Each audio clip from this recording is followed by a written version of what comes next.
trying to answer their questions, but my memory's just too cloudy for my interview. What's your name, Rittz B? You from GA? What's up, everybody? It's your boy Jay Smith, smoking with the Smiths on the Diamond Cut Media channel, man. I'm here with the one and only, the big homie, Rittz, man. How you doing tonight, man? One and only big homie.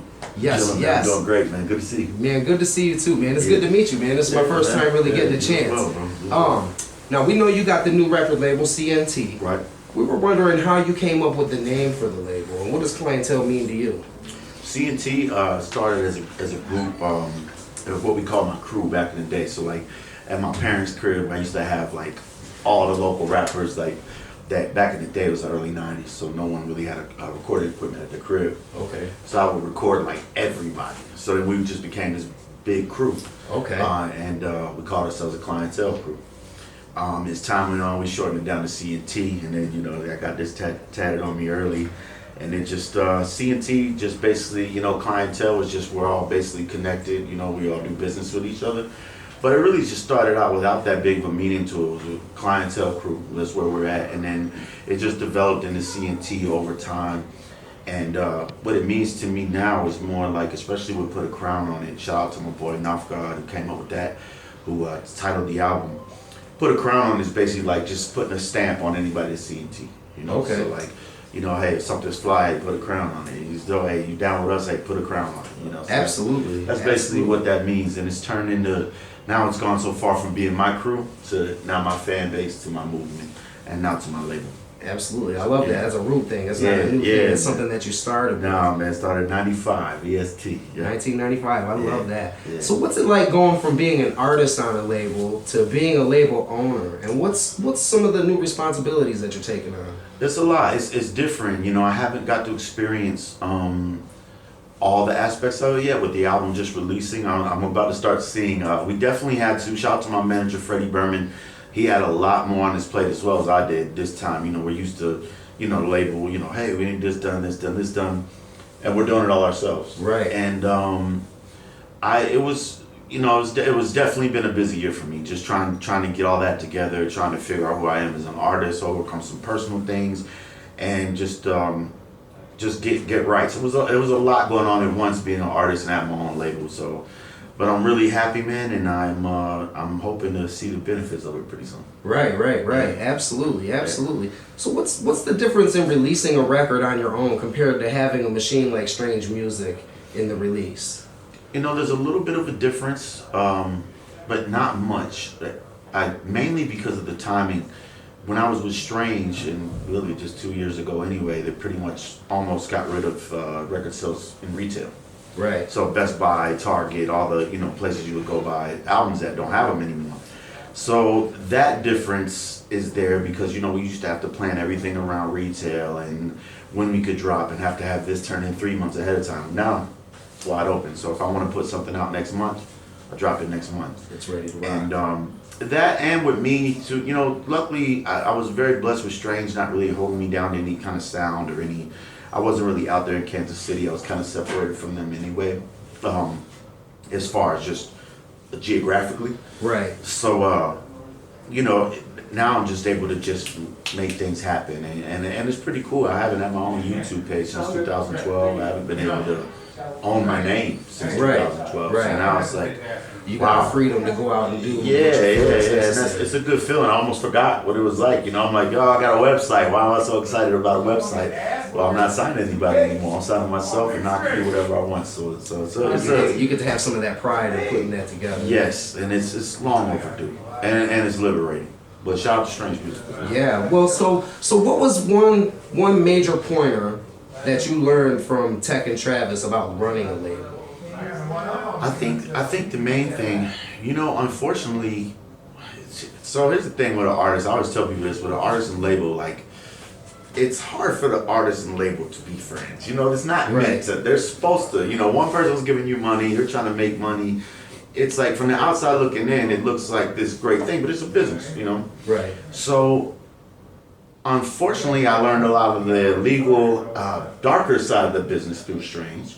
Not in a messed up way. I would have learned that through any record label. Matter of fact, as me being a label owner, I've learned how some of that stuff goes as far as statements and budgets and just, you got to keep the screws numbers. tight. Yeah. So I learned all that from Strange, but I also learned the positive side of that too, how to make it work in your benefit, and also that I really learned a lot from Tech and Travis was just marketing and merchandising and touring, and just overall how they did it. I think a lot of us independent artists look at Strange music and kind of see the platform and study and see how we can incorporate some of those methods into our own. So Right. I learned a lot about the touring and the merchandising And the branding, it's yeah, so important, so very important. Yeah, so your very relationship with those guys are still great. Then. Yeah, you my guys got relationship- any works coming up? Nah, not really.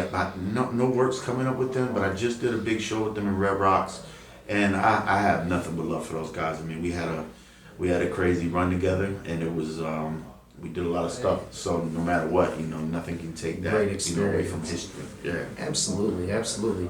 So, do you have any plans on signing artists to CNT? Yeah, I don't know. It kind of goes back to that last question. I'm not sure if I want to be the label guy that kind of does the artist. You know what I mean? Like, it's kind of it's very hard to be fair. Right. In other words, somebody's got to get the, what I mean? Right, absolutely. Somebody got to take it. I'm not sure if I'm ready to kind of do that yet. And don't get me wrong, you don't have to screw people over to sign them. I'm just not sure if I want to be I'm kind of wanting to build it as me being my own artist first, then see where it goes. But I did talk to my manager, Freddie, who's pretty much like my partner, Transcend, as far as the label goes. And we did discuss maybe finding some talent at some point, making that a reality. I will say this, it's not going to be a situation where I go around signing my homies and signing like whoever I think the hottest rapper is or whatever's trending. I'm going to try to find somebody that's talented that doesn't need a lot of artist development that I can kind of... Right. Yes. No prospects on the line just yet then, huh? Not any prospects on the line just yet. Not any prospects on the line. I do got a project with my boy North God coming out, so that'll be under CNT Records. And but as far as like actually signing an artist, not something I'm gonna X out, but not something directly on the horizon right now. Absolutely. Right now I'm signing myself, just trying to get this thing off the ground. Nice. So I heard you earlier, you mentioned quickly about how you titled Put It On a Crown. Yeah, you want to Put a go back Crown. over that real quick? Yeah, just put a crown on it. My boy Cheeto, North God, came up with it. He was one of the original rappers from where I'm from, the north side of Atlanta. This right here, when you hear that way, all that North and shit, that's where I'm from. And he was actually one of the originators with me back in the day, so it's crazy now that we've linked up. And a couple years ago, he came up with like, hey man, what do you think about Put a Crown on it? Yes. And I was just like, man, it's great. And I was just thinking about how, what it meant as far as just stamping it and just anything that's fly, anything that's CNT is put a crown on it. A lot of us are like have-nots or people that have like bad luck or different kind of addictions or issues in life that kind of held us back. A lot of people, birds of the same feather, they say, flock together. And it's like a lot of my fan base has grown up the same way I grew up and dealt with the same type of problems and kind of seem like outcasts, when to me we really royalty. Right. So put a crown on the underdog, put a crown on. Yes, man. And we've been enjoying the album, and we picked out some favorites already. You know what I mean? No, We was wondering, what was your favorite song off the new album? I don't know, man. I'm really, it's switching around. Like, I really love the intro Asian Fusion a lot just because it's fun. I had a lot of fun with that. But I love the song I got with Jelly Roll, Sound Check, right now. Yeah, I just like the feel of like chorus and Jelly Roll snapped on. I've been wanting to do a song with him for a while. But I just really like the sound of that one right now. There's a lot though. I gotta listen. I'm sure it'll fluctuate. No, yeah, absolutely. I'll tell you, I really like the song Twin Lakes. Right, thank you. And that one, that hit me. It's gonna hit a lot of people. Oh, and it talks about you getting sober. Can you tell us just a little bit about that song? Yeah, for sure. This song was I basically wanted to document my experience, and I checked into a rehab facility in March this year. I had been drinking for a long time and just drugs and alcohol just for years as a kid, then developed into a serious problem, and then developed into my life, my career, just one big drinking party after another. And I dug a pretty deep hole for myself, so it was time to go get help. And I wanted to make sure that when I made that transition to get clean, I wanted to make sure that I could spread the message and try to help whoever else might be guessing how to do it. Right. If you would have asked me a year ago if I would have been talking about a recovery rehab song, I laughed, you know, like it's always something in the back of your head you want to do. Right. But so I wanted to do the record, and I did it specifically. I'm very proud of the way it's written. I love the melody of it. Sometimes you just get lucky and you write songs. Staring at the mirror, and I was like, oh shit, this is dope. And then I think this will work. This will work for it. So then I had to figure out. I'm a very detailed writer, so I didn't want to write it too detailed, like so specific to my problem. So I thought, well, maybe if I sing it and make it a little bit more broader, that everybody.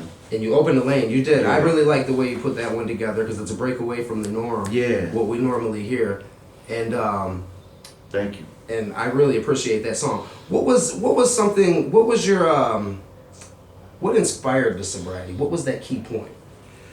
The key point was just losing everything, man. I had almost lost all my money. My career was just a lot of people stop wanting to work with you when you're kind of out of control. My life at home, my wife.